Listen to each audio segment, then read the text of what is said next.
در یک دسترخوان نشستن جنایت بود. هیچگاه حقوق و قانون همان زمان اجازت نمیداد که زن همراه شوهر در یک دسترخوان طعام خورند، بلکه شوهر خورد تمام کرد باقی مانده او را بعد میتواند که زنها استفاده کنند. و دیگر قانون جنگلی و بدبختانه ای که پیش از اسلام در استرالیا بود این بود که زن با فرزند خود در یک خانه نشستن حق نداشت یا نمیتوانست که فرزند خود نوازش کند. این ده هم دولت همان زمان به زنها حقوق دادگی نبود. دولت روم، دولت عربی که از بین آنها این آفتاب تابان برآمد و دنیا را روشن کرد. در دولت عرب چگونه معامله نسبت زنها وجود داشت؟ از همه بدبخت‌تر، از همه زیشتر، از همه بدتر تاریخ دوره جاهلیت عرب هاست. میگوید در دولت عرب ها، پیش از آنی که دولت عرب ها را برای شما بیان کنم میخواهم از دوره های زردشتم به شما بیان کنم. زردشتی که دعوای پیغمبری دارد و یک کتاب دارد به نام اوستا.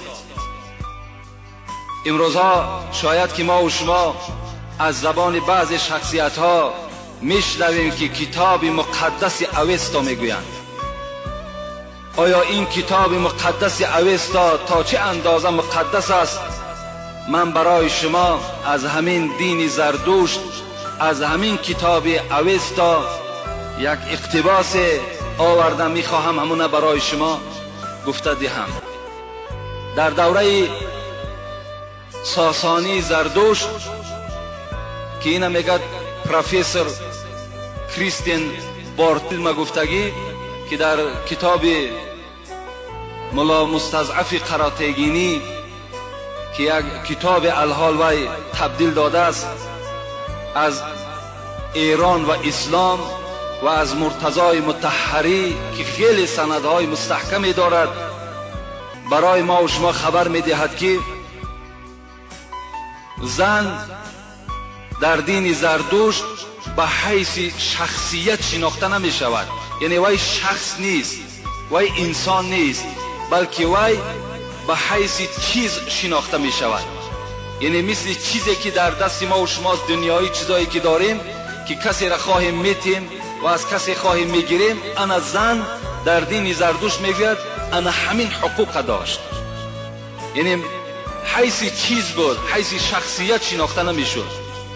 و دیگر بدبختی که در همین کتاب اوستا نسبت زن هاست همین است که اگر زنی که حیض باشد میگوید یا زنی که در نفاس باشد، یعنی بعد کودک تولد کردن، اگر همون شوهری همون مبادای یا سهوان یا مثال نافهمیده یا که قصدن اگر دست همون زن حیض یکی دارد یا دستش در بدن او رسد، در گردن مرد غسل جنابت فرض می شود. این در کتاب همون مقدس اوستایی که بعضی از برادران ما و شما وی مقدس شماریدند.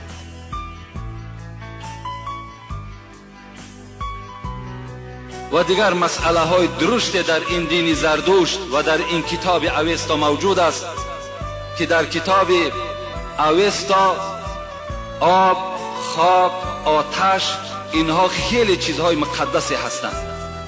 حتی همین زردشت گفته بود است که من در آسمان دوم وقتی برآمدم یک گروه دوزخیان دیدم. وقتی پرسیدم که اینها به سبب چی دوزخی شدند، گویا که خداوند به زردشت گفته باشد که اینها به آب گرم آبازی کردن، غسل کردن، از این خاطر اینها دوزخی شدند. در دین زردشت به آب گرم یا به آب غسل کردن، آبازی کردن سبب دوزخی شدن انسان میگردد. آب چیزی مقدسی هست که فقط برای خوردن و برای درختها را آب دادن استفاده بردن در کار خلاص، دیگر در هیچ در آبازی کردن فقط بول گاو میزک گاو تازه کننده بوده است. این از عقیده زردشت، این از عقیده اوستا که امروز میخواهند که همین دینه که ما و شما به سبب این وقت ما کسی میگن دین ما پیشین از زردشت بود، باور کن باید عیب شرم است که ما همین دین باید که به زبان ما نرانیم. این یک عیب یک شرمی بود که خداوند پیشینی های ما و شما را در این دین نگاه داشت. چه یک بدبختی بود. در همین دین زردشت خدا در قرآن چی میگوید؟ میگوید ولا تنکحوا ما نکح آباؤکم الا ما قد سلف انه کان فاحشة و مقتا و ساء سبیلا. بین خداوند میگوید ولا تنکحوا ما نکح آباؤکم. خدا میگوید که ای بندگان خدا، شما نکاح نکنید آن زنهای را که در نکاح پدر شما بودند، یعنی با مادرهای خود نکاح نکنید. الا ما قد سلف، مگر این که در دوره های جاهلیت خدا میگوید وقتی که اگر پدر از دنیا میگذشت یا پدر اگر زنی خود طلاق میداد، فرزند او این مادر را نکاح کرده میگرفت. خدا همین یادآور میکند ولا تنکحوا ما نکح آباؤکم من النساء. از اون زنهایی که پدرهای شما اونها را نکاح کرده گرفتن، اونها را شما دیگر حق ندارین گرفتنده. این چی کاری زشت است؟ خدا میگه این چی کاری بد است. متاسفانه در دین زردشت در کتاب اوستا اجازت است که انسان مادر خود در نکاح درآورد. این کتاب است، در دست ماست کتاب، این هوایی نیست. حتی زردشت گفته است اگر کسی گفته است مادر خود در نکاح می درآورد یا خواهر و اپه خود در نکاح می درآورد، چی گناهی کرده که کند خدا را می بخشد. این از عقیده اوستا.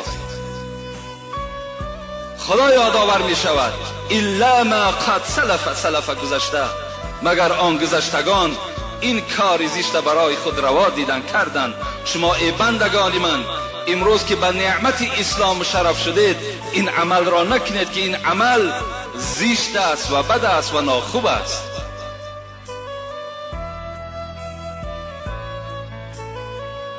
در عرب چگونه که ذکر کردیم چه تاریخ بدبختانه داشتند، چه تاریخ ناخوب داشتند، چه زمانی بینهایت بد را از سر خود سپری کردند. از همه بدبختیش در همین است. من همگی دو اعمال بدی آنها را برای شما یادآور می شوم که زنها در زمان پیش از اسلام در عربستان در مکانی که